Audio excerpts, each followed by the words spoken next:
चलें, आज हम लोगों ने न्यूरोलॉजी शुरू करनी है। For all of you guys जिन्होंने पहले पार्ट 1 दिया हुआ है उन्हें अंदाज़ा होगा कि न्यूरोलॉजी जौन सा होता है वो कितना इम्पोर्टेंट होता है रिगार्डलेस ऑफ योर स्पेशलिटी। और अगर आपकी सर्जरी या मेडिसिन वाली स्पेशलिटी है तो उसमें ये न्यूरो जौन सा है और भी इम्पोर्टेंट हो जाता है। जिस बंदे को न्यूरो आती है उसका 20 to 30 40% पेपर जौन सा है ना वो इनसे हो जाता है। ठीक है, तो न्यूरो आप सबको बहुत अच्छी तरह आनी चाहिए। ठीक है, तो चलें हम लोग शुरू करते हैं। चैप्टर नंबर 10 है न्यूरोलॉजी का, रफ़्यूला 13th एडिशन है। इसमें हमारे पास आ रहा है baby born on 4th day most common cause of meningitis.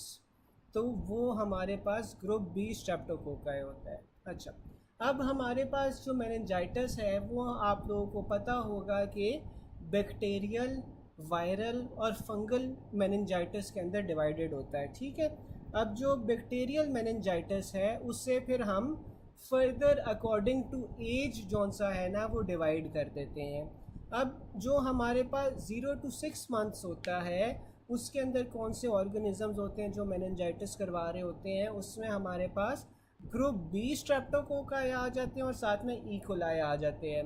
अच्छा, मुझे कोई बता सकता है चैट बॉक्स में कि ग्रुप बी स्ट्रेप्टोकोकस का दूसरा नाम क्या होता है? ग्रुप बी स्ट्रेप्टोकोकस का दूसरा नाम क्या होता है? मुझे कोई चैट बॉक्स में बता सकता है?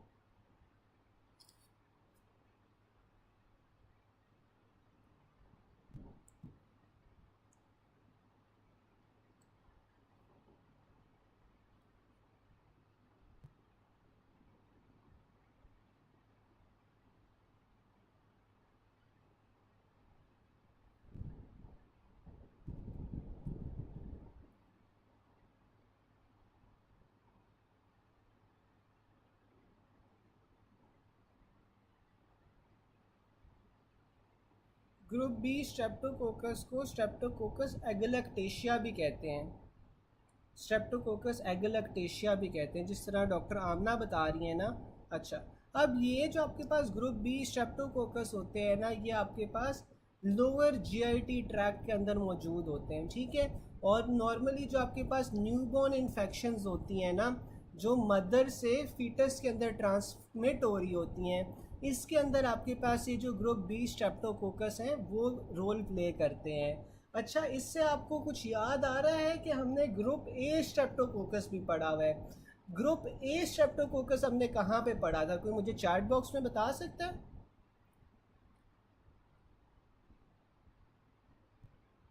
ग्राम पॉजिटिव होते हैं डॉक्टर साहिबा, ये हमारे पास ग्राम पॉजिटिव होते हैं।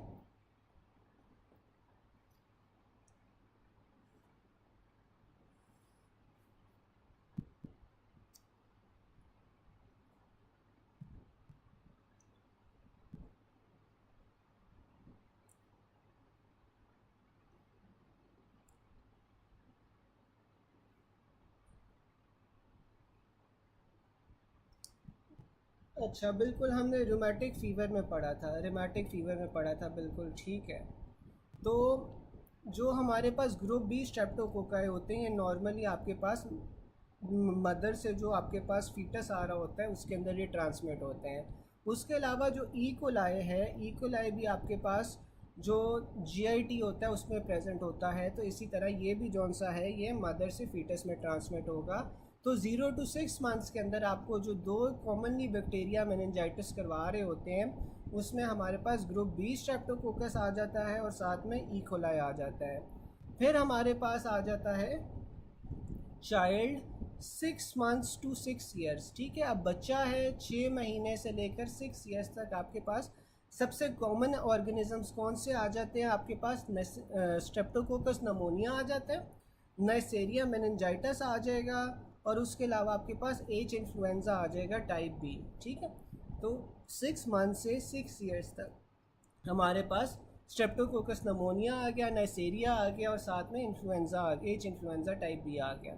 फिर 6 से 60 ईयर्स तक हमारे पास कौन से ऑर्गेनिजम्स आ जाते हैं? 6 से 60 ईयर्स तक भी आपके पास वही जो पहले आ रहे थे स्ट्रेप्टोकोकस नमोनिया और साथ में नाइसेरिया मेनिंजाइटिस। नंबर 1 कॉज अगर वो पूछ ले टीन्स में क्या होता है, तो टीन्स में हमारे पास नेसेरिया मेनिंजाइटिस होता है, और HIV के अंदर आपके पास क्रिप्टोकोकस स्पीशीज़ होते हैं, ठीक है। तो ये आप जिस तरह बार बार रिपीट करोगे तो आपको याद होता जाएगा। ये एक बार मैं फिर रिपीट कर देता हूँ कि आपके पास जो न्यूबॉर्न्स हैं, न्यूबॉर्न्स में 0 to 6 मंथ्स में हमारे पास ग्रुप बी स्ट्रेप्टोकोकस आ जाता है और इकोलाई आ जाता है। 6 मंथ से 6 ईयर्स तक हमारे पास स्ट्रेप्टोकोकस नमोनिया, नेसेरिया मेनिंजाइटिस और एच इन्फ्लुएंजा टाइप बी आ जाता है। 6 to 60 ईयर्स के अंदर हमारे पास नमोनिया और नेसेरिया मेनिंजाइटिस आ जाता है। Number 1 cause in tin is Neisseria meningitis, और HIV में आपके पास क्रिप्टोकोकस आता है। फिर आ जाता है 25-year-old female presents with neck fever, neck stiffness and maculopapular rash, organism involved is Neisseria meningitidis. अच्छा, अब ये देखो कि ये 25 ईयर्स ओल्ड है। अब 25 ईयर्स ओल्ड में आपके पास स्ट्रेप्टोकोकस नमोनिया भी आ सकता है, नेसेरिया मेनिंजाइटिस भी आ सकता है, लेकिन आप में से मुझे कोई चैट बॉक्स में बता सकता है कि इसने नेसेरिया मेनिंजाइटिस क्यों प्रेफर किया हुआ है और यहाँ पे आपके पास स्ट्रेप्टोकोकस नमोनिया क्यों नहीं प्रेफर किया हुआ? आप में से मुझे कोई चैट बॉक्स में बता सकता है कि पहले पॉइंट के अंदर उसने नेसेरिया मेनिंजाइटिस क्यों कहा हुआ है और स्ट्रेप्टोकोकस नमोनिया क्यों नहीं कहा हुआ?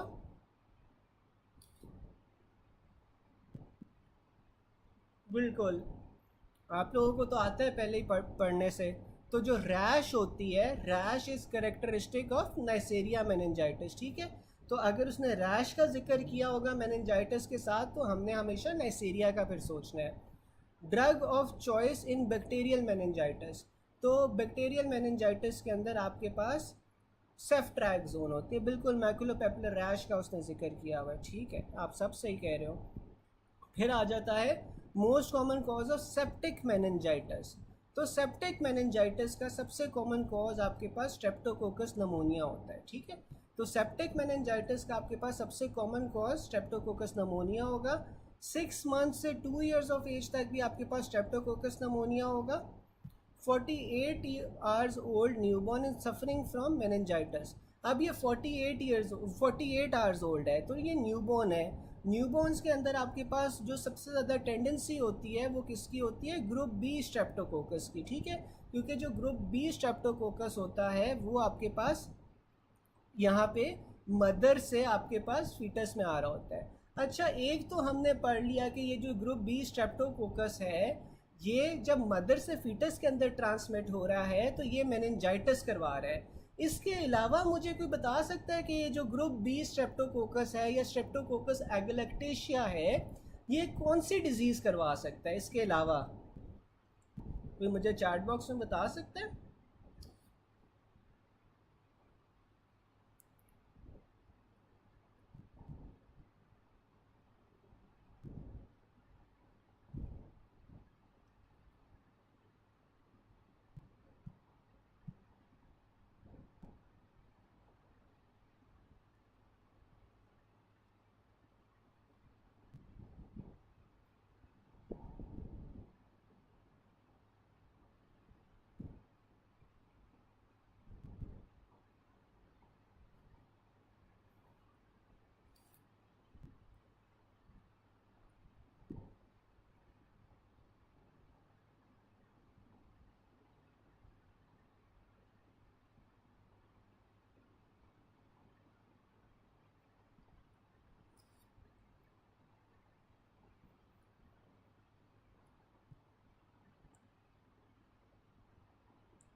स्टेप थ्रोट, नहीं नहीं, ये कौन सा है ना, बच्चों के अंदर, न्यूबॉर्न्स के अंदर आपके पास नमोनिया करवा सकता है, ठीक है। नहीं नहीं, जो ग्रुप बी स्ट्रेप्टोकोकस है ना, ग्रुप बी स्ट्रेप्टोकोकस, ये नॉर्मली जो सा है मदर से फीटस के अंदर बीमारियां करवाता है, ठीक है। इसमें आपके पास सेप्सिस हो सकती है, ठीक है। सेप्सिस के अलावा आपके पास नमोनिया हो सकता है, GBS हो सकता है, ठीक है। तो ये बीमारियां जो सी हैं ना, ये आपके पास मदर से फीटस के अंदर ट्रांसमिट होंगी, ठीक है। फिर आपके पास आता है an immuno compromise patient develop meningitis. Which organism is likely involve. तो जो इम्यूनो कॉम्प्रोमाइज्ड पेशेंट्स होते हैं या HIV वाले पेशेंट्स होते हैं, उनमें मेनिंजाइटिस सबसे कॉमनली क्रिप्टोकोकस करवा रहा होता है। और मुझे कोई बता सकता है कि जो क्रिप्टोकोकस है इसका ट्रीटमेंट क्या होगा? क्रिप्टोकोकस का ट्रीटमेंट क्या होगा, कोई बता सकता है?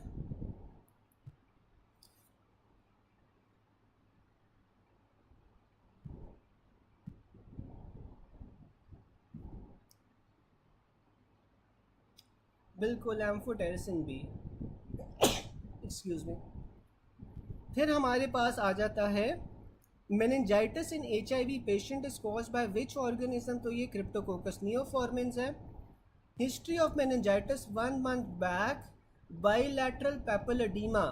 तो ये क्या होगा आपके पास? हाइड्रोसेफलस हो जाएगा, ठीक है। अब ये जो पेपिलोडीमा होता है ना, पेपिलोडीमा आपके पास अमूमन हाइड्रोसेफलस में देखा जाता है, ठीक है। और मेनिंजाइटिस में क्या होगा? मेनिंजाइटिस के अंदर आपके पास जो मेनिंजीज होती हैं वो इन्फ्लेम हो जाती हैं, जिस वजह से आपके पास CSF की जौन सी है प्रॉपर ड्रेनेज नहीं होती और CSF एक्यूमुलेट करना शुरू हो जाता है, जिस वजह से आपको वो हाइड्रोसेफलस होगा फिर, ठीक है। फिर आ जाता है in 85-year-old patient underwent splenectomy after which he develops meningitis. तो स्टेप जब आपके पास स्प्लिनेक्टमी होती है, स्प्लिनेक्टमी के बाद मुझे कोई बता सकता है कि सबसे कॉमनली आपके पास कौन कौन से बैक्टीरिया इफेक्ट करते हैं आफ्टर स्प्लिनेक्टमी? कोई मुझे बता सकता है? जब आपने स्प्लीन निकाल दी है तो सबसे कॉमन जो पॉजिटिव एजेंट्स हैं बीमारियों के वो कौन से होते हैं? कि मुझे चैट बॉक्स में बता सकते हैं? A 25-year-old patient with meningitis with rashes। तो meningitis है, साथ में आपके पास rashes है, तो ये आपके पास कौन सा है? नाइसेरिया meningitis होगा। A lady with history of mild sore throat infection died, autopsy revealed। बिल्कुल, डॉक्टर आमना ने सही बताया है। 3 ऑर्गेनिजम्स होते हैं, 3 ऑर्गेनिजम्स में आपके पास नाइसेरिया आ जाता है, हीमोफिलस इन्फ्लुएंजा आ जाता है और साथ में आपके पास स्ट्रेप नमोनिया आ जाता है, ठीक है। ये 3 ऑर्गेनिजम्स होते हैं। जब भी आपके पास स्प्लिनेक्टमी का सिनेरियो आएगा, आपने ये 3 ऑर्गेनिजम्स याद रखने हैं जो सबसे कॉमनली फिर डिजीज़ करवाते हैं। और इसमें भी जो सबसे कॉमन ऑर्गेनिज्म होता है या जो सबसे प्रेफरेबल होता है CPSM में जो आपने प्रेफर करना है वो स्ट्रेप नमोनिया है फिर, ठीक है। तो ये 3 ऑर्गेनिजम्स होते हैं। बिल्कुल, डॉक्टर कुरतनैन ने ऑर्डर भी बता दिया है कि सबसे पहले आपने स्ट्रेप नमोनिया को प्रेफर करना है, फिर ये हीमोफिलस इन्फ्लुएंजा को और फिर नाइसेरिया को, ठीक है। तो सबसे पहले बहरहाल आपने स्ट्रेप नमोनिया को इसमें फिर प्रेफर करना है, ठीक है। फिर हमारे पास आ जाता है a lady with history of mild sore throat infection died, autopsy report revealed bilateral adrenal enlargement and cortical haemorrhages. तो most likely organism is Neisseria meningitidis. अच्छा, अब जब नाइसेरिया मेनिंजाइटिस इन्फेक्ट करता है ना आपको, तो वो क्या करवा सकता है? वो आपके पास जो एड्रीनल ग्लैंड्स हैं, एड्रीनल ग्लैंड्स के एनलार्जमेंट कराता है और इवेंचुअली वहाँ पे क्या होता है कि हेमरेज डेवलप होना शुरू हो जाता है। यानी कि जो एड्रीनल ग्लैंड का कॉर्टेक्स होता है या एड्रीनल ग्लैंड का बाहर वाला पार्ट होता है, वहाँ पे आपको हेमरेजेस नज़र आना शुरू हो जाते हैं नाइसेरिया मेनिंजाइटिस इन्फेक्शंस या नाइसेरिया इन्फेक्शंस। तो और इस फिनोमेना को क्या कहते हैं? मुझे कोई चैट बॉक्स में बता सकता है कि जब नाइसेरिया मेनिंजाइटिस इन्फेक्ट करता है और उसके बाद आपके पास बायलैटरल एड्रीनल एनलार्जमेंट होती है और कॉर्टिकल हेमरेजेस मिलते हैं, इसे हम क्या कहते हैं? कोई बता सकता है?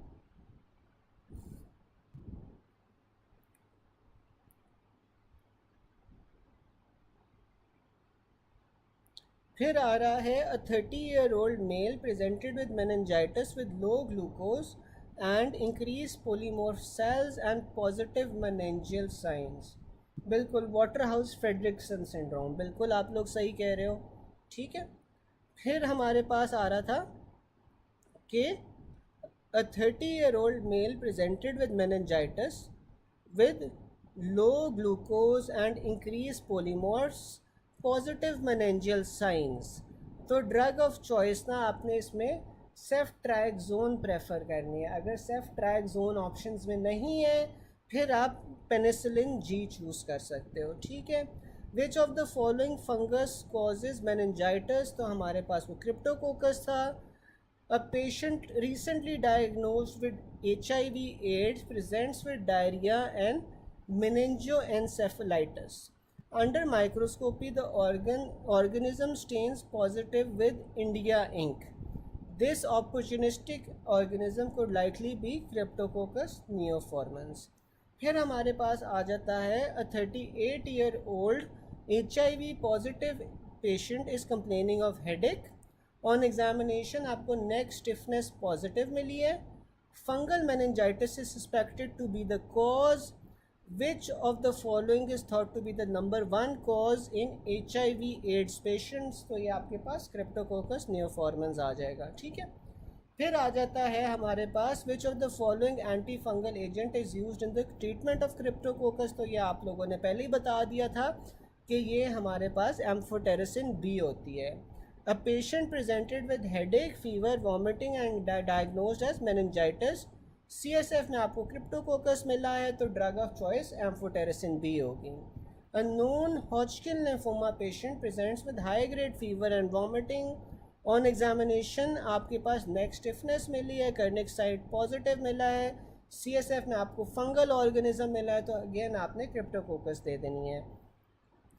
अच्छा, फिर आपके पास आ जाता है कि colour of CSF in TB is opalescent. ठीक है, तो TB का कलर ना आपके पास ओपेलेसेंट होगा या स्ट्रॉ लाइक कलर होता है। ठीक है, तो ये स्ट्रॉ लाइक आ जाए या ओपेलेसेंट कलर आ जाए, ये एक ही बात है, ये आपको TB मेनिंजाइटिस में मिलता है।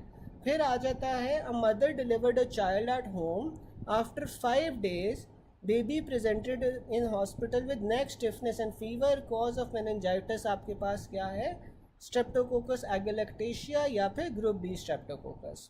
अ 60-year-old patient presented with meningitis, the positive agent in him is, तो 60 ईयर्स में आपके पास स्ट्रेप नमोनिया सबसे कॉमन होगा।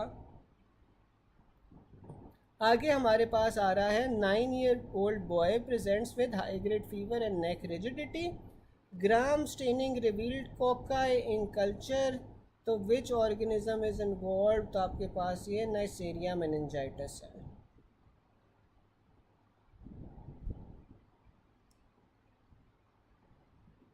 यहाँ तक यार किसी को कोई बात ना समझ आई हो, यहाँ तक किसी को कोई बात ना समझ आई हो?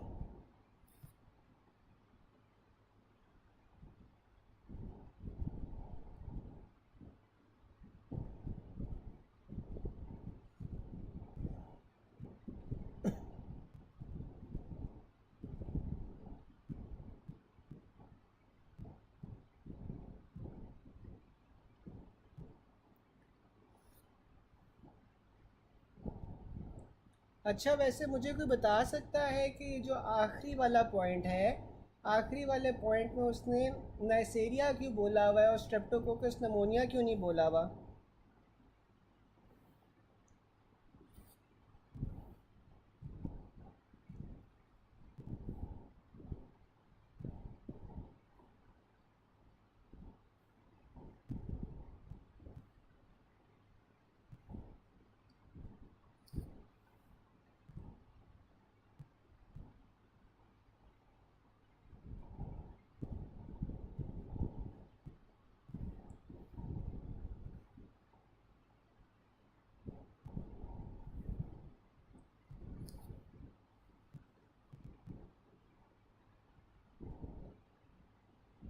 कोकाई, अच्छा ठीक है। वैसे जो आपके पास वैसे ना जो आपके पास स्ट्रेप नमोनिया होता है ना, स्ट्रेप नमोनिया भी आपके पास डिप्लो कोकाई ही होता है, उसमें भी कोकाई ही होते हैं, लेकिन ना प्रॉबेबली ये होगा कि इसमें ना आपके पास स्ट्रेप नमोनिया की ऑप्शन ही मौजूद नहीं होगी। ठीक है, क्योंकि जो स्ट्रेप नमोनिया होता है, स्ट्रेप नमोनिया भी तो आपके पास डिप्लो कोकाई होते हैं ना, तो वो भी आपके पास कोकाई ही होते हैं, लेकिन यहाँ पे हमारे पास स्ट्रेप नमोनिया की ऑप्शन नहीं मौजूद होगी इस वजह से। हाँ बिल्कुल, कोकाई तो दोनों है ना, तो यहाँ पे आपके पास कौन सा है, स्ट्रेप नमोनिया की ऑप्शन नहीं मौजूद होगी, तो इस वजह से उसने यहाँ पे नाइसेरिया मेनिंजाइटिस को चूज़ किया हुआ है। ठीक है, अच्छा गाइज, पहला पॉइंट हमारा हो गया है। यहाँ तक किसी को कोई बात ना समझ आई हो?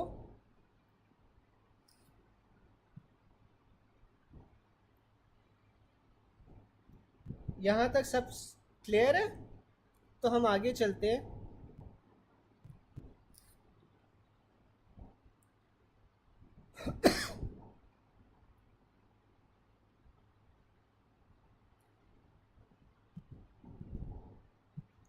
वाटर हाउस फ्रेडरिक्सन सिंड्रोम बता दूं। Doctor Zara, Waterhouse Friderichsen syndrome में ना बेसिकली आपके पास नाइसेरिया मेनिंजाइटिस की इन्फेक्शन हो रही होती है।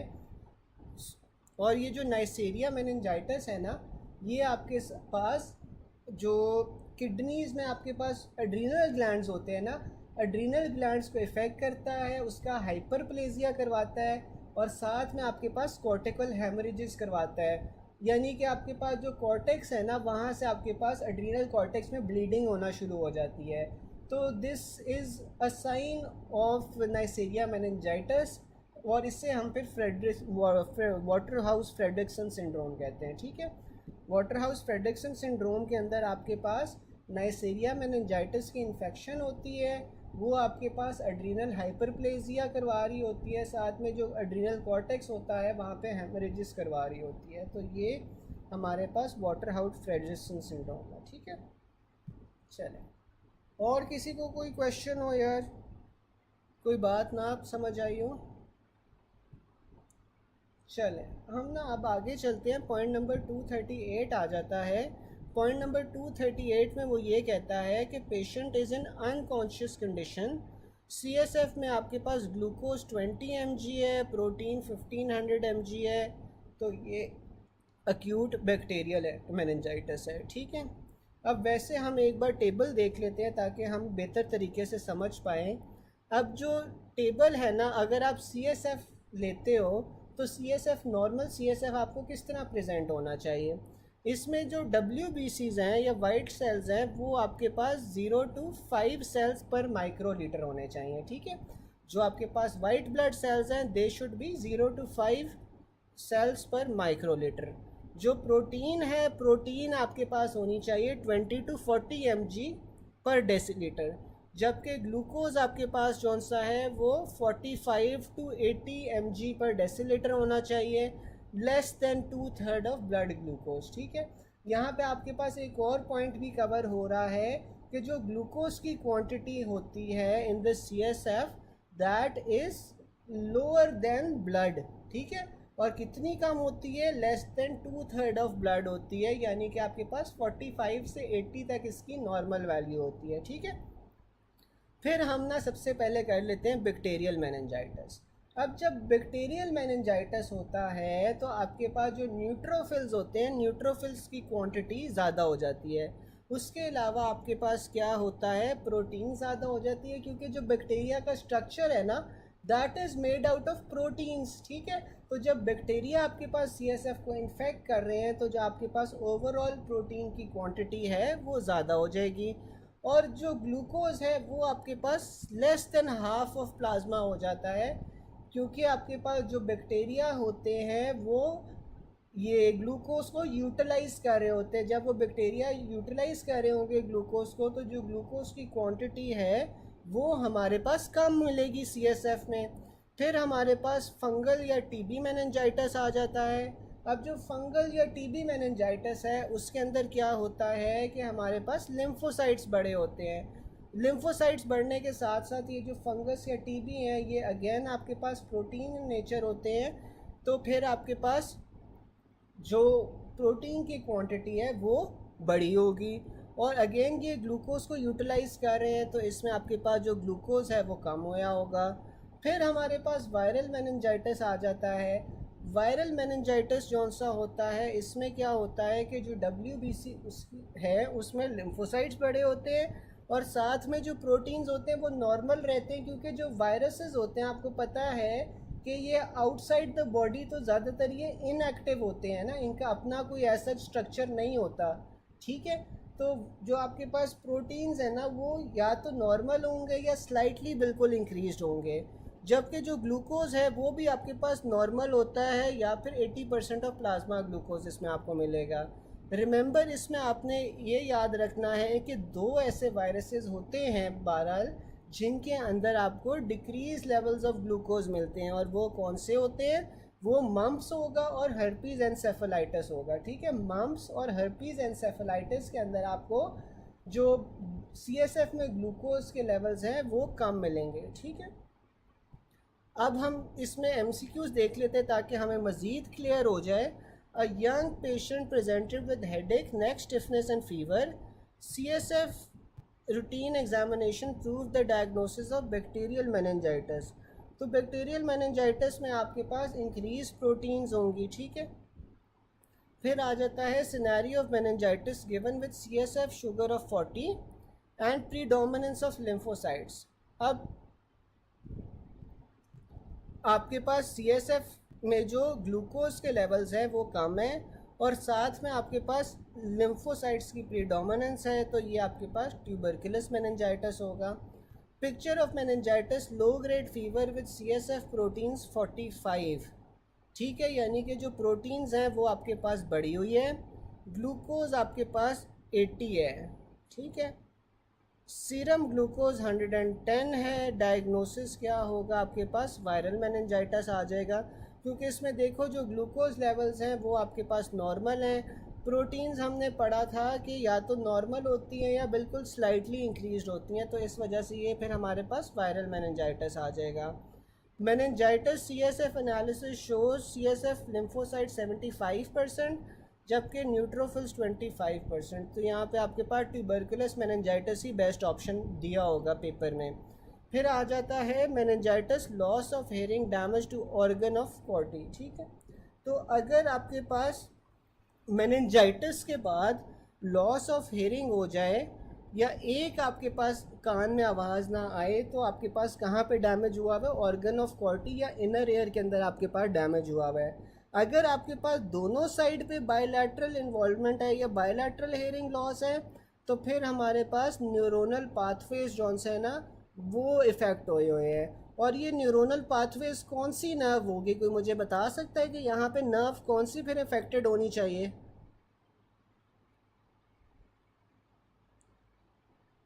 मेनिंजाइटिस की वजह से कौन सी नर्व इफ़ेक्टेड होगी? तो आपके पास फिर बायलैटरल हेयरिंग लॉस आएगा।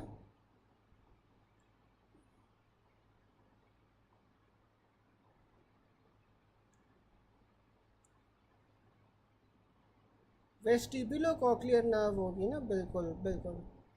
फिर हमारे पास आ जाता है scenario on meningitis with high proteins, low glucose. तो ये आपके पास बैक्टीरियल मेनिंजाइटिस है।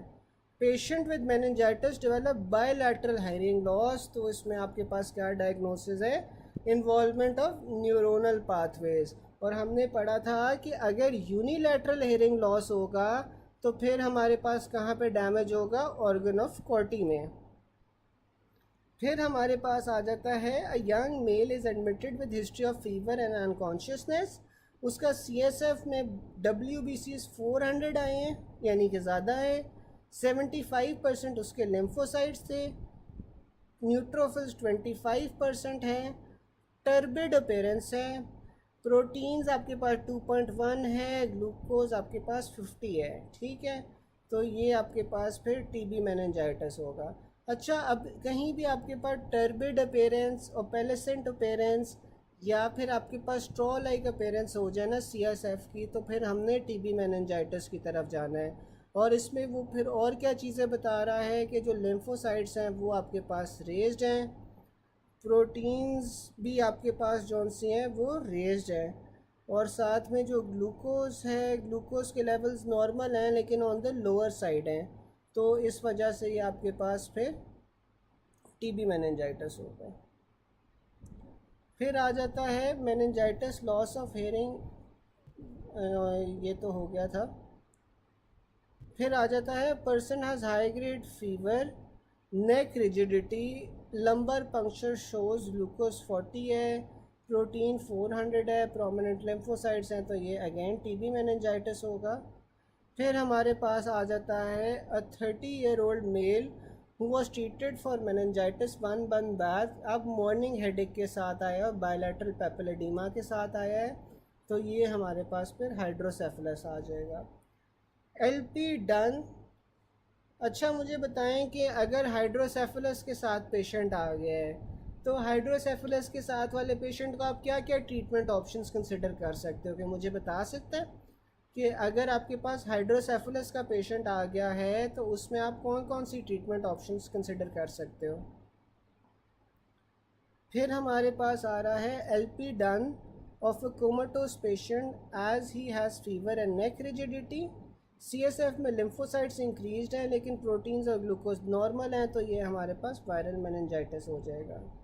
फिर आ जाता है हमारे पास LP done of a comatose patient as he had fever, lymphocytes उसमें 75 हैं, न्यूट्रोफिल्स 25 हैं, प्रोटीन आपके पास 2.5 है, बढ़ा हुआ है, ग्लूकोज आपके पास थोड़ा सा इंक्रीज है, वो नॉर्मल रेंज में है लेकिन लोअर वाली नॉर्मल रेंज में है, तो ये आपके पास टीबी मेनिंजाइटिस होगा फिर। ठीक है, यहाँ तक किसी को कोई बात ना समझ आई हो? मैनेटॉल।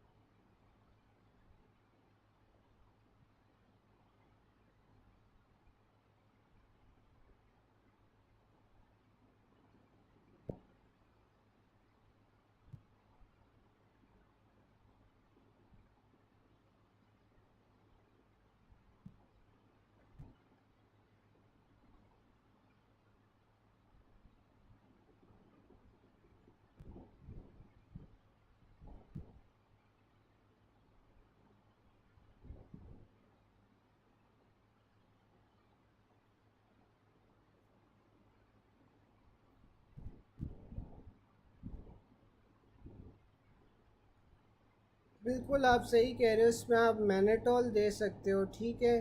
उसके अलावा आप क्या कर सकते हो, आप वीपी शंटिंग कर सकते हो, ठीक है।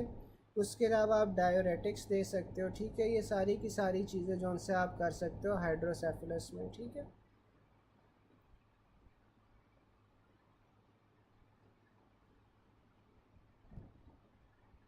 यहाँ तक क्या कोई बात ना समझ आई हो?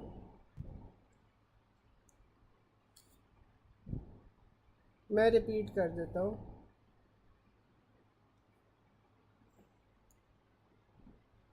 अच्छा डॉक्टर आमना, इस तरह है कि आपने ना जो मम्प्स है और हर्पीज़ एन्सेफेलाइटिस है ना, इसका ये याद रखना है कि जो नॉर्मली आपके पास वायरल मेनिंजाइटिस होता है ना, उसके अंदर आपके पास ग्लूकोज के लेवल्स को इतना फ़र्क नहीं पड़ता, ठीक है।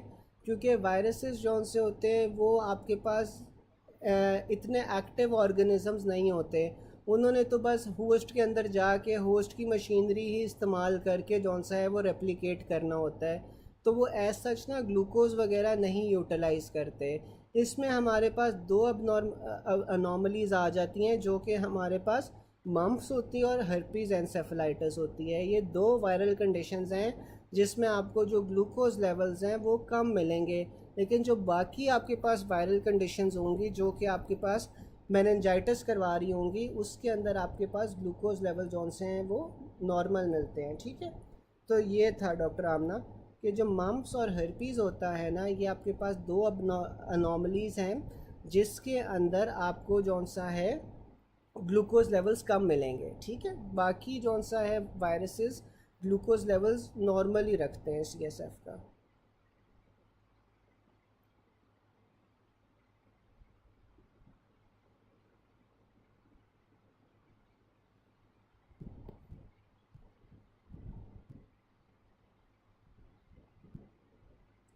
डॉक्टर मीशा, आप मुझे पॉइंट नंबर बता सकते हो कि कौन सा पॉइंट नंबर है यार, ये जो आप डिस्कस कर रहे हो, ये कौन सा पॉइंट नंबर है?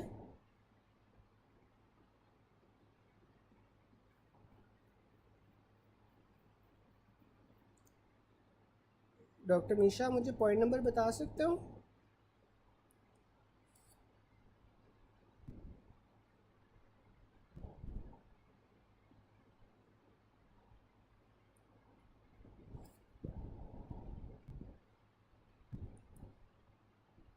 कोई मुझे पॉइंट नंबर बता सकता है कि डॉक्टर मीशा कौन से पॉइंट नंबर की बात कर रही हैं? 6 की। चलो,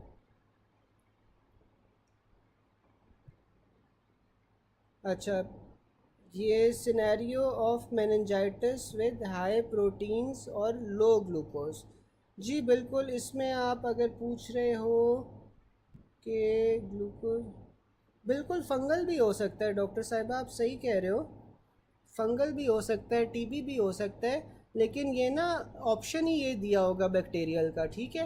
वरना आप डिफ्रेंशिएट तो नहीं कर सकते ना इसमें कि बैक्टीरियल है, फंगल है या टीबी है, क्योंकि सारों में आपको यही फीचर्स मिलते हैं। तो ये ऐसा ही होगा कि ऑप्शंस में हाल ही बैक्टीरियल दिया होगा, बाकी ऑप्शंस नहीं दिए होंगे कोई रेलेवेंट, ठीक है। तो इसलिए आप टीबी वो फिर इसमें बैक्टीरियल चूज़ कर रहे हो, ठीक है। वरना आप बिल्कुल सही कह रहे हो, इसमें आप फंगल और टीबी को भी चूज़ कर सकते हो।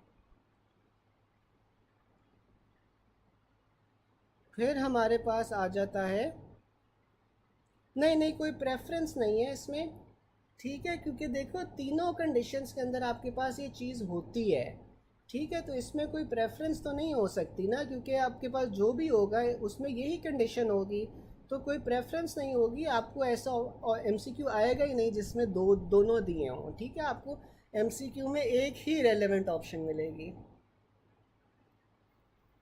ठीक है। फिर हमारे पास आ जाता है, when tension in muscle increases near to rupture what does the relaxation। तो आपके पास ये गोल्जी टेंडन ऑर्गन्स होते हैं, ठीक है।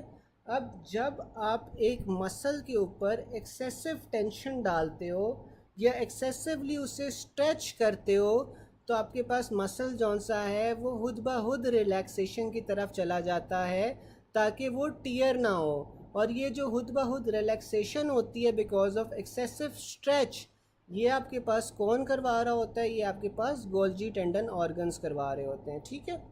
फिर हमारे पास आ जाता है मसल स्पिंडल्स जौन से होते हैं, इनर वेट होते हैं by 1 alpha fibres and cause skeletal muscle to contract, ठीक है। अब आपके पास जो मसल स्पिंडल्स होते हैं ना, ये आपके पास 1 अल्फा फाइबर से इनर्वेट होंगे और ये आपके पास स्केलेटल मसल्स को कॉन्ट्रैक्ट करवाते हैं। जबकि जो आपके पास गोल्जी टेंडन ऑर्गन्स होते हैं, गोल्जी टेंडन ऑर्गन्स आपके पास इनर्वेट होते हैं by 1 beta fibres causing skeletal muscle to relax, prevents the muscle from tearing, thus excessive stretch will be prevented by Golgi tendon organs. अच्छा, ये बेसिकली ना आपके पास physio की चीज़ है, और ये मैम फ़रा जौन सी है ना आपको काफ़ी डिटेल में करवाएंगी। जो आपके पास एक गोल्जी टेंडन ऑर्गन्स आ जाता है, इसमें न्यूक्लियर बैग फाइबर्स आ जाते हैं, न्यूक्लियर चेन फाइबर्स आ जाते हैं, तो ये डॉक्टर फ़रा ना आपको काफ़ी डिटेल में करवाएंगी। अभी बस मेरे से मोटा मोटा कॉन्सेप्ट कर लो, बाकी जो डिटेल्स है ना वो आपके पास डॉक्टर फ़रा समझा देंगे, ठीक है। तो इसमें ना आपके पास क्या होता है कि जब मसल एक्सेसिव स्ट्रेच करता है तो रिलैक्सेशन कौन करवा रहा होता है? आपके पास गोल्जी टेंडन ऑर्गन्स करवा रहे होते हैं, ठीक है। जबकि आपके पास जो मसल स्पिंडल्स हैं, मसल स्पिंडल्स क्या करते हैं, ये इन्होंने आपके पास स्केलेटल मसल को कॉन्ट्रैक्ट करवाना है। जो मसल स्पिंडल्स होते हैं they are innervated by 1 alpha fibres, जबकि आपके पास जो गोल्जी टेंडन ऑर्गन्स होते हैं they are innervated by 1 beta fibres. Thus excessive stretch will be prevented by Golgi tendon organs, ठीक है। अब हम एमसीक्यूज़ में वो ये बता रहा है कि 1 बीटा फाइबर्स किसे इनर्वेट करते हैं? 1 बीटा फाइबर्स आपके पास गोल्जी टेंडन ऑर्गन्स को इनर्वेट करते हैं। Under tension what prevents tearing या ओवर स्ट्रेचिंग? तो आपके पास ये गोल्जी टेंडन ऑर्गन्स होता है। Clasp knife reflex is due to the response of Golgi tendon organs, ठीक है। अब क्लास नाइफ रिफ्लेक्स में क्या होता है, कोई मुझे बता सकता है कि क्लास नाइफ रिफ्लेक्स में क्या होता है?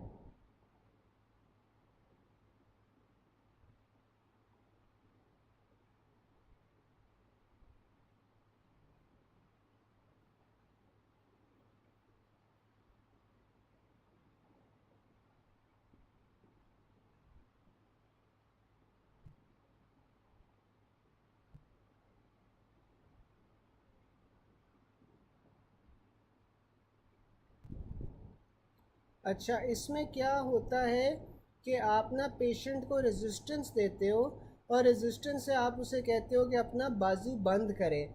पेशेंट अपना बाजू जौन सा है या एल्बो जौन सा है वो बंद कर रहा होता है, जबकि आप उसके खिलाफ रेजिस्टेंस दे रहे होते हो, ठीक है। अब इसके अंदर होता क्या है कि आपके पास एकदम से आपके पास पहले इंक्रीज रेजिस्टेंस होती है और फिर रेजिस्टेंस जौन सी है वो कम होना शुरू हो जाती है, और इसमें जो मूवमेंट होती है ना that resembles a clasp knife, ठीक है। क्लास्प नाइफ या स्विस नाइफ आपने देखी होगी, तो ये जो स्विस नाइफ है ये जब बंद होती है ना इसका जैसा एक्शन होता है, तो वैसे आपके पास ये क्लास्प नाइफ जौन सी है रिजिडिटी हो रही होती है, ठीक है। ये वैसे ना मैं आप लोगों को एक यूट्यूब की वीडियो भी भेज देता हूँ, ये आप सब ने जौन सा है एक बार क्लास ख़त्म हो जाए को देख लेनी है, मैं आपको ग्रुप में सेंड कर रहा हूँ, एक सेकंड वेट करना।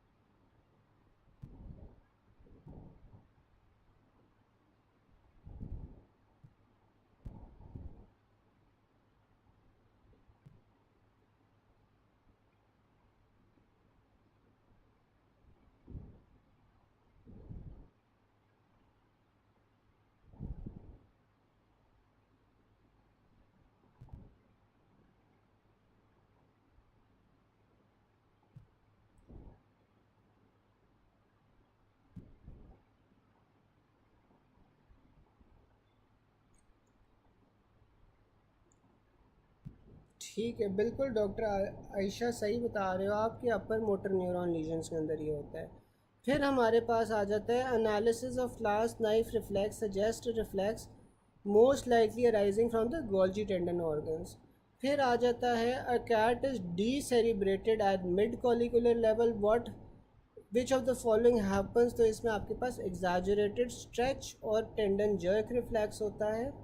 A young healthy man he lifts 150 lbs weight and holds it for 5 seconds. Suddenly his arm gives ways and drops the weight. तो ये आपके पास क्या हुआ है, गोल्जी टेंडन ऑर्गन जौन सा है उसने रिलैक्सेशन करवा लिया, एक्सेसिव स्ट्रेच से प्रिवेंट किया है।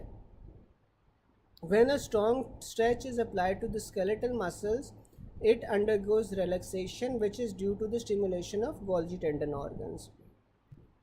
फिर हमारे पास आ जाता है reflex arc is a negative feedback mechanism, inverse stretch preventing too much tension on the muscle and tendon. This reflex is elicited by Golgi tendon organ. Receptor which prevent tearing of muscle when muscle tension are high are Golgi tendon organ. Discharge of impulses from Golgi tendon organs are present in the muscle along one beta fibers to the spinal cord result into relaxation of muscles. तो हमने पढ़ा था कि Golgi tendon के लिए हमारे पास 1 beta fibres थे। During voluntary movement Golgi tendon organs inform the central nervous system about tension developed in the muscle being moved. Golgi tendon detects tension in agonist muscles, ठीक है। मैं डॉक्टर ज़ारा कैट वाला point repeat कर देता हूँ, एक बार सारे हो जाएं तो फिर हम दोबारा से सारे देख लेते हैं। फिर हमारे पास आ जाता है the structure which prevents muscle from tearing under constant pressure is Golgi tendon organ. Tendon struck with hammer what happens, तो आपके पास जब आपने टेंडन को स्ट्राइक किया है विद हैमर तो आपने न्यूक्लियर बैक फाइबर्स को एक्साइट किया at the end of muscle spindles. In patellar reflex which receptors are involve, तो आपके पास मसल स्पिंडल्स होते हैं जो आपके पास पटेलर रिफ्लेक्स में होते हैं। Receptors in the muscle which prevent their length to go beyond its limits are muscle spindles. Muscle spindle primarily will defect muscle length change. Response to CNS about muscle stretch detect in muscle spindles.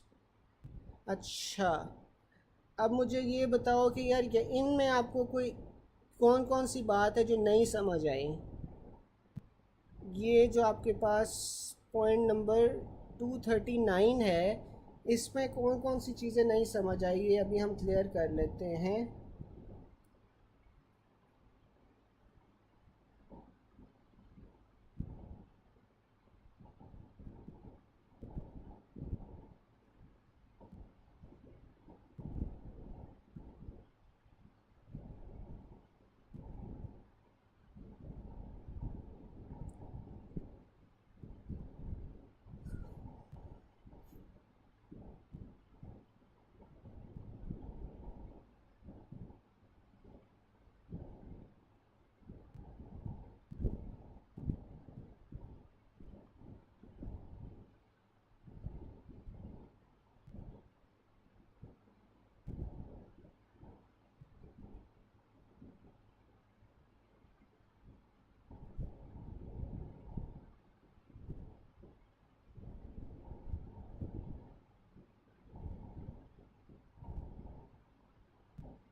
अच्छा, अब जो doctor साहिबा cat वाला point है ना, cat वाला point क्या है कि आपने क्या किया है कि जो ब्रेन स्टेम है, ब्रेन स्टेम में जो मिड कॉलिकुलर लेवल होता है वहाँ से आपने कैट को डिसेरेब्रेट कर दिया है, ठीक है।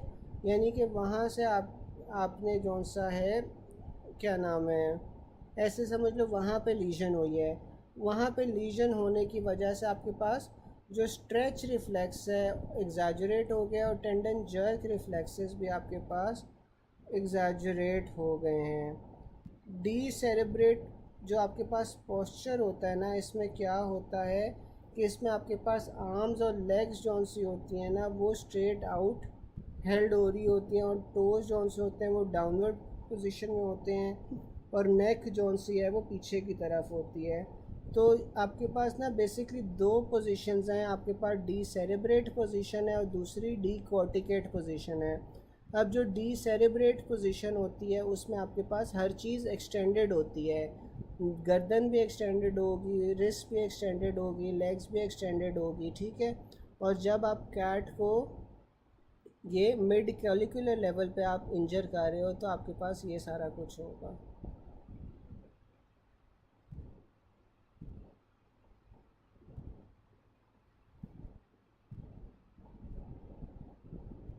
डॉक्टर ज़ारा ये वाली बात समझ आ गई?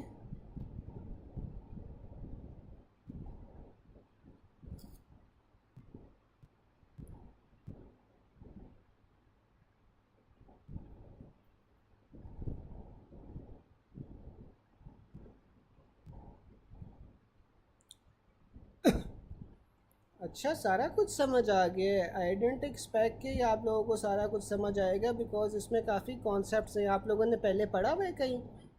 ये जो गोल्जी टेंडन ऑर्गन्स हैं और ये आपके पास जो मसल स्पिंडल्स हैं ये पढ़े हुए हैं पहले आप लोगों ने? यार जो मसल स्पिंडल होता है ना, मसल स्पिंडल बेसिकली आपके पास जो मसल की लेंथ होती है उससे कंट्रोल कर रहा होता है, ठीक है। और फिर आपके पास इससे सिग्नल्स जा रहे होते हैं सीएनएस को about the length of the muscle, ठीक है। तो जो मसल स्पिंडल होता है वो मसल की कंट्रैक्शन को कंट्रोल कर रहा होता है, और यहाँ से फिर आपके पास स्टिमुलस जा रहा होता है to detect change in length of muscle.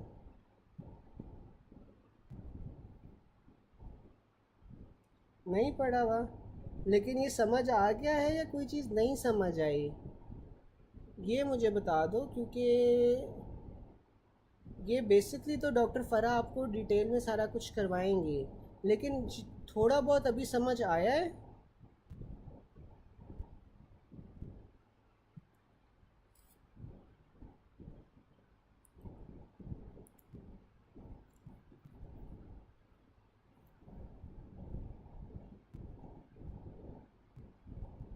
Agonist वाला पॉइंट।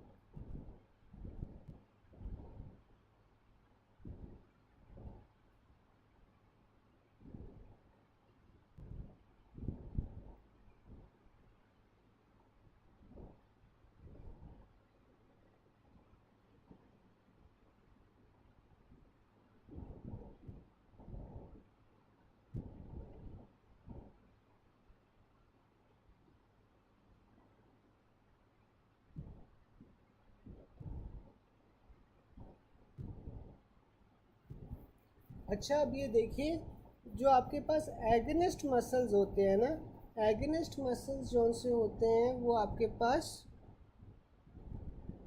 फ्लेक्शन करवा रहे होते हैं, ठीक है ना। एगनिस्ट मसल्स जौन से होते हैं वो आपके पास फ्लेक्शन करवा रहे होते हैं। तो जब एक्सेसिव फ्लेक्शन होती है तो तभी आपके पास गोल्जी टेंडन ऑर्गन्स जौन से हैं उसमें टेंशन डिटेक्ट करते हैं ना, ठीक है। तो जब एक्सेसिव फ्लेक्शन हो रही होगी या आपके पास एगनिस्ट मसल एक्सेसिवली फ्लेक्स कर रहे होंगे, एक्सेसिव काम कर रहे होंगे, तो गोल्जी टेंडन ऑर्गन्स जौन से हैं उसमें उसे डिटेक्ट करते हैं, और फिर वो एंटेगोनिस्ट मसल को एक्टिवेट करते हैं which would be the extensor, ठीक है। तो उस वजह से फिर आपके पास रिलैक्सेशन होती है, ठीक है। तो इस वजह से वो ये कह रहा है कि जो गोल्जी टेंडन ऑर्गन्स हैं वो डिटेक्ट कहाँ पे कर रहे होते हैं, टेंशन और एगनिस्ट मसल्स में, ठीक है। डॉक्टर सबा समझ आ गई? जो आपके पास ये गोल्जी टेंडन ऑर्गन्स होते हैं, ये आपके पास एक्सेसिव स्ट्रेच कहाँ पे डिटेक्ट कर रहे होते हैं, जब आपके पास एक्सेसिव फ्लेक्शन हो रही होती है, ठीक है। और ये क्या करवाते हैं, ये एक्सटेंड करवाते हैं। जो एगनिस्ट मसल्स होंगे वो फ्लेक्शन करवाएंगे, जो एंटागनिस्ट मसल होंगे वो उसी मसल उसी जगह की एक्सटेंशन करवाएंगे फिर।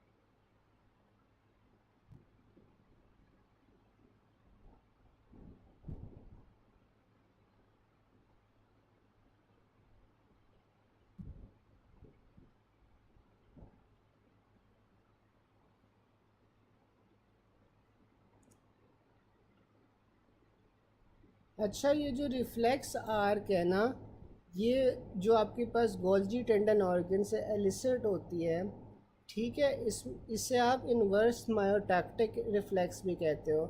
इसमें क्या होता है कि आपके पास ये रिफ्लेक्स आपको प्रिवेंट करती है या प्रोटेक्ट करती है फ्रॉम एक्सेसिव फोर्स, ठीक है। जैसे कि जब आपके पास मसल कॉन्ट्रैक्ट करेगा तब आपके पास उसकी टेंडन से टेंशन जनरेट होगी। ये जो आपके पास टेंशन है ये गोल्जी टेंडन ऑर्गन्स को एक्टिवेट करती है, जो कि आपके पास सेंसरी रिसेप्टर्स होते हैं। जो एक्टिवेटेड गोल्जी टेंडन ऑर्गन्स होते हैं वो आपके पास 1B एफरेंट फाइबर्स के थ्रू स्पाइनल कॉर्ड में आपके पास जौन सा है वो सिग्नल भेजेंगे, और जो स्पाइनल कॉर्ड है वहाँ से आपके पास डायरेक्टली फिर इनहिबिटरी इंटरन्यूरॉन्स की तरफ जाएगी, ठीक है। तो रिफ्लेक्स आर्क का क्या मतलब होता है कि एक ऐसी आर्क या एक ऐसा पाथवे जो डायरेक्टली स्पाइनल कॉर्ड से होके ही वापस चला जाता है, तो उसे रिफ्लेक्स आर्क कहते हैं। तो यहाँ पे आपके पास रिफ्लेक्स आर्क एक्टिवेट होती है मसल रिलैक्सेशन करवाने के लिए, ठीक है। तो ये रिफ्लेक्स आर्क वाला पॉइंट था। यहाँ तक सब क्लियर है?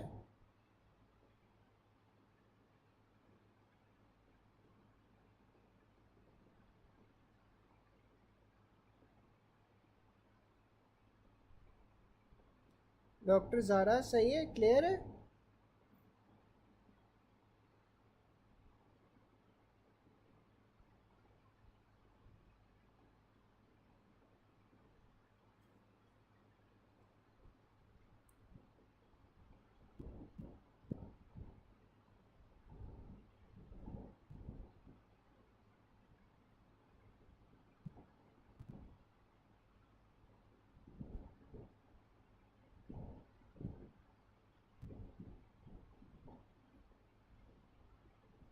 अब आपके पास जो मसल स्पिंडल्स है ना, मसल स्पिंडल्स आपके पास सेंसरी रिसेप्टर्स होते हैं जो कि मसल के अंदर लोकेटेड होते हैं, और ये आपके पास मसल की लेंथ की चेंजेस को डिटेक्ट कर रहे होते हैं। ये जो मसल स्पिंडल्स हैं ये आपके पास स्ट्रेच रिफ्लेक्स में, प्रोप्रियोसेप्शन में आपके पास काम आते हैं, ठीक है। तो ये जो मसल स्पिंडल्स होते हैं ये आपके पास अगेन सेंसरी रिसेप्टर्स ही होते हैं, लेकिन ये आपके पास मसल लेंथ के चेंजेस डिटेक्ट करेंगे और इसका रेट ऑफ चेंज डिटेक्ट करेंगे, ठीक है।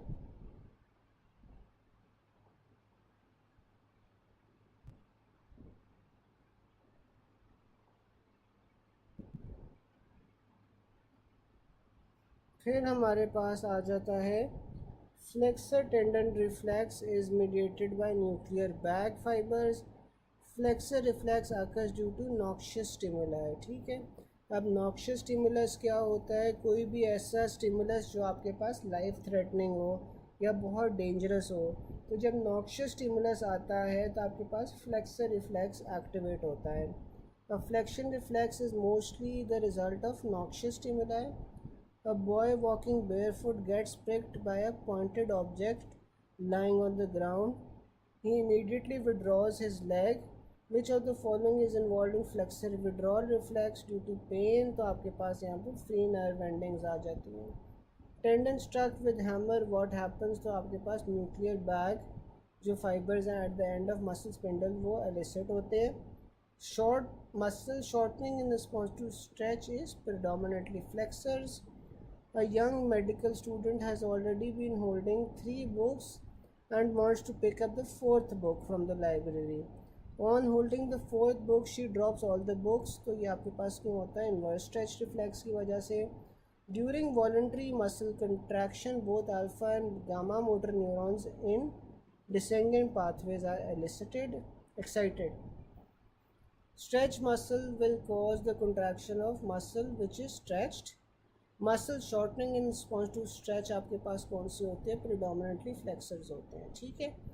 240 के अंदर कोई पॉइंट ना समझ आया हो, पॉइंट नंबर 240 में कोई चीज़ ना समझ आई हो?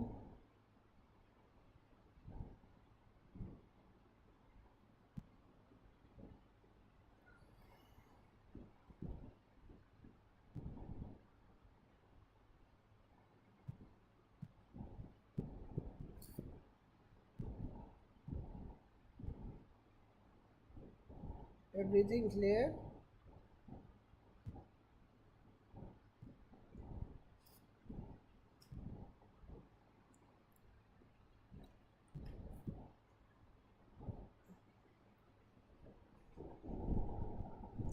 डॉक्टर आमना के अलावा बाकी सबको भी क्लियर है?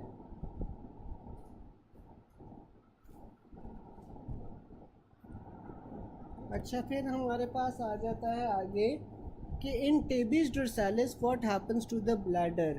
तो इसमें एटॉनिक ब्लैडर होता है. अब सबसे पहले मुझे कोई बता सकता है कि जब आपके पास टेबिस डोर्सालिस होता है? बिल्कुल डॉक्टर आतिका, बिल्कुल डॉक्टर आतिका, जो आपके पास इन्वर्स स्ट्रेच रिफ्लेक्स होता है वो गोल्जी टेंडन ऑर्गन्स की वजह से ही होता है. इन्वर्स स्ट्रेच रिफ्लेक्स आपके पास गोल्जी टेंडन ऑर्गन्स की वजह से होता है जब एक्सेसिव फ्लेक्शन होती है. ठीक है.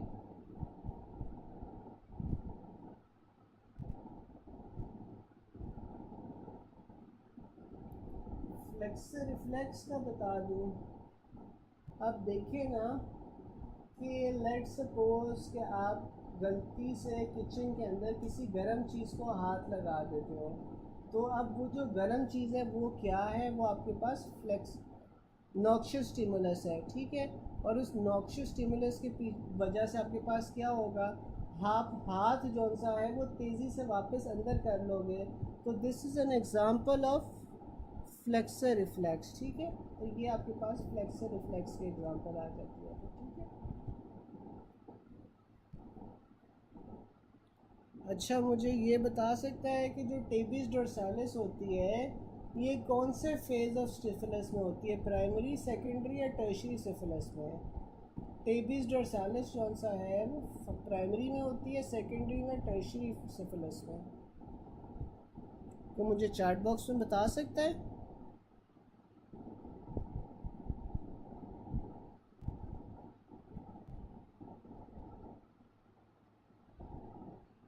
अच्छा, डॉक्टर आमना कह रहे हैं टर्शियरी सिफिलिस. बाकी कोई बता सकता है?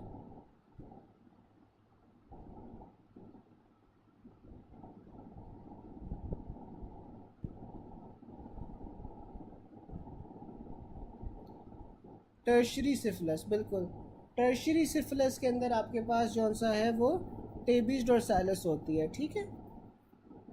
अब टेबिस डोर्सालिस में आपके पास क्या होता है कि जो आपके पास नर्व्स की जो माइलिन शीट है ना वो लूज़ होना शुरू हो जाती है. ठीक है. जो नर्व्स की माइलिन शीट है वो लूज़ होना शुरू हो जाती है और जो ब्लैडर होता है, ब्लैडर की भी जो टोन है वो ख़त्म हो जाती है. और ब्लैडर की जब टोन ख़त्म हो जाएगी तो आपके पास फिर क्या होगा? एटॉनिक ब्लैडर होगा. ठीक है. तो टेबिस डोर्सालिस के अंदर आपके पास फिर एटॉनिक ब्लैडर मिलता है. फिर हमारे पास आ जाता है न्यूरोजेनिक ब्लैडर. अब जो न्यूरोजेनिक ब्लैडर होता है that is a combination of spastic plus atonic bladder. ठीक है. तो न्यूरोजेनिक में आपके पास स्पैस्टिक भी होता है, यानी कि एक्सेसिवली वो स्पैस्टिक होगा या एक्सेसिव स्पैज़म होगा, उसका साथ में एटॉनिक भी होता है. Lesion above the sacral segment, तो आपके पास सिंपैथेटिक डैमेज होगा. अच्छा, मुझे कोई बता सकता है कि जो आपके पास थोरैसिक स्पाइन होती है उसमें आपके पास कौन कौन से सेगमेंट्स होते हैं? एक सर्वाइकल होता है, एक थोरैसिक होता है एक आपके पास फिर लंबर होता है, फिर सेक्रल होता है। तो इन सेगमेंट्स में से आपके पास वो कौन से सेगमेंट्स होते हैं जो आपके पास सिंपैथेटिक एक्टिविटी के साथ डील करते हैं? कोई मुझे बता सकता है कि वो आपके पास कौन से सेगमेंट्स होंगे जो आपके पास सिंपैथेटिक एक्टिविटी के साथ डील करते हैं?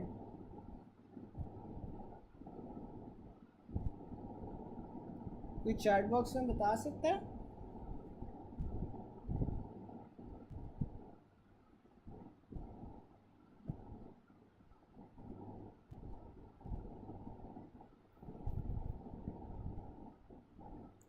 अच्छा, थोरैको लंबर आप लोग कह रहे हो, ठीक है, थोरैको लंबर सारे कह रहे हो। अब ये देखो कि lesion above the sacral segment है। अब लीजन अगर सैक्रल सेगमेंट के ऊपर है तो आपके पास कौन सा एरिया इफेक्ट होना चाहिए? थोरैको लंबर रीजन इफेक्ट होगा। और अगर आपके पास थोरैको लंबर रीजन इफेक्ट होगा तो फिर आपके पास क्या होगा? सिंपैथेटिक डैमेज होगा। और सिंपैथेटिक डैमेज हो गया है तो आपके पास मेन कंपोनेंट कौन सा आ जाएगा? पैरासिम्पथेटिक आ जाएगा, जो ब्लैडर को इनर्वेट कर रहा है। और पैरासिम्पथेटिक अगर ब्लैडर को इनर्वेट कर रहा है तो इसका क्या मतलब है कि जो ब्लैडर है उसकी टोन जो सी है वो इंक्रीज़ हो जाती है। क्योंकि जब आप यूरिनेशन करते हो, यूरिनेशन में आपके पास कौन सा सिस्टम मेनली एक्टिवेट हुआ होता है? पैरासिम्पथेटिक एक्टिवेट हुआ होता है। और वो पैरासिम्पथेटिक एक्टिवेट होने की वजह से आपके पास क्या होता है कि जो ब्लैडर का मसल है वो कॉन्ट्रैक्ट करता है। जब आपके पास कंटिन्यूस पैरासिम्पथेटिक एक्टिवेशन मिलेगी तो आपके पास जो ब्लैडर है वो कॉन्स्टेंटली जो है वो कॉन्ट्रैक्टेड रहेगा। और जब कॉन्स्टेंटली कॉन्ट्रैक्टेड ब्लैडर होता है उसे आप क्या कहते हो? फिर उससे आप स्पैस्टिक ब्लैडर कहते हो, ठीक है। फिर हमारे पास आ जाता है लीजन बिलो और एट द सैक्रल सेगमेंट। अब बिलो और एट द सैक्रल सेगमेंट आपके पास फिर कौन सा कंपोनेंट आ गया? यहाँ पे आपके पास फिर पैरासिम्पथेटिक कंपोनेंट आ जाता है जो डैमेज होता है, ठीक है। क्योंकि जो पैरासिम्पथेटिक कंपोनेंट होता है वो कौन सी पार्ट से कंट्रोल हो रहा होता है? वो क्रेनियोसैक्रल से हो रहा होता है। तो अगर सैक्रल सेगमेंट पे आपके पास डैमेज हो गया है तो आपके पास कौन सा सिस्टम डैमेज होगा? फिर आपके पास पैरासिम्पथेटिक डैमेज होगा। और फिर आपके पास प्रीडोमिनेट कौन सा करेगा? आपके पास सिंपैथेटिक सिस्टम प्रीडोमिनेट करेगा। और जब सिंपैथेटिक सिस्टम प्रीडोमिनेट करता है तो आपके पास ब्लैडर की एटोनी हो जाती है, ठीक है। यहाँ तक समझ आ गया सबको? ये वाली बात सबको समझ आ गई?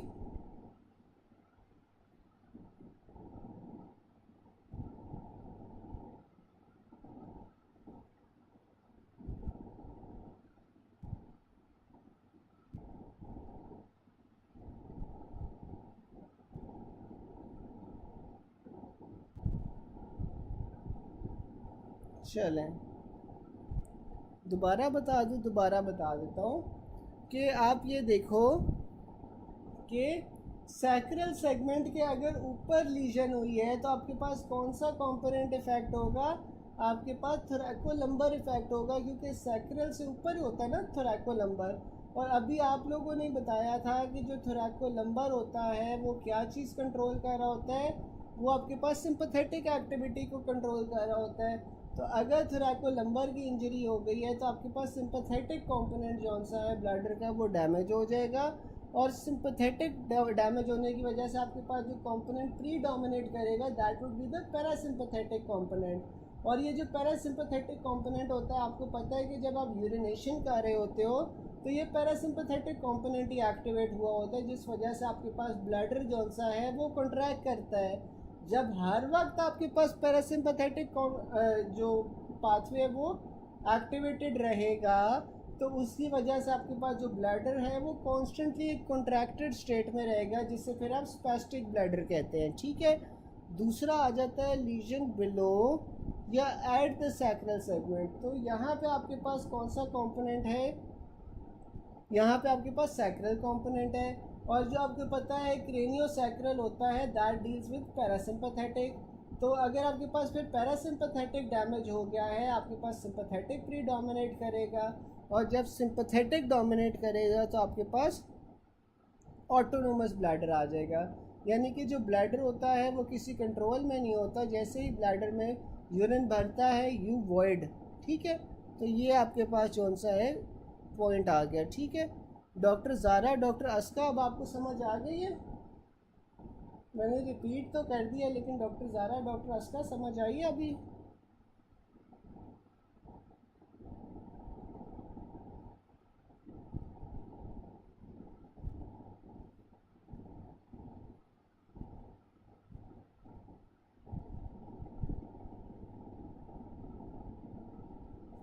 फिर हमारे पास आ जाता है injury to sacral segment of spinal cord cause autonomous bladder causing continuous dribbling, ठीक है। अगर आपके पास sacral segment of spinal cord में इंजरी हो गई है तो आपके पास क्या होगा, ऑटोनोमस ब्लैडर होगा, जिससे आपके पास कंटिन्यूस ड्रिबलिंग होती रहेगी। What will be the effect when the parasympathetic supply to bladder is effected, तो आपके पास सिंपैथेटिक डोमिनेट करेगा, तो आपके पास इसमें ऑटोनोमस ब्लैडर हो जाएगा। फिर आ जाता है after RTA patient presents you with spinal cord injury, इसमें आपके पास क्या फाइंडिंग होगी, इसमें आपके पास न्यूरोजेनिक फाइंडिंग्स होंगी। The urinary bladder dysfunction due to renal lesion may cause tabes dorsalis and would lead to atonic urinary bladder, ठीक है। यहाँ तक किसी को पॉइंट ना समझ आया हो?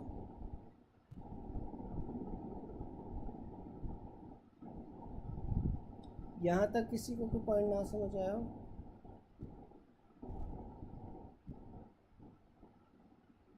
जी जी, ठीक है। फिर हमारे पास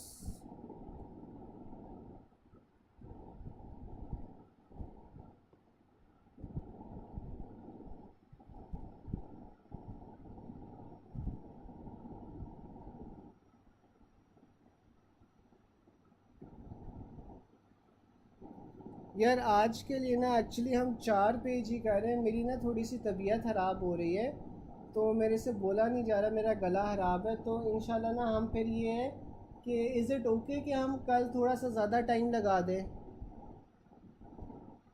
इज़ इट ओके कि आज हम इतना कर लें, कल थोड़ा सा ज़्यादा टाइम लगा दें? मेरा गला जो सा है वो ख़राब है, मेरे से बोला नहीं जा रहा, तो कोई मसला तो नहीं है?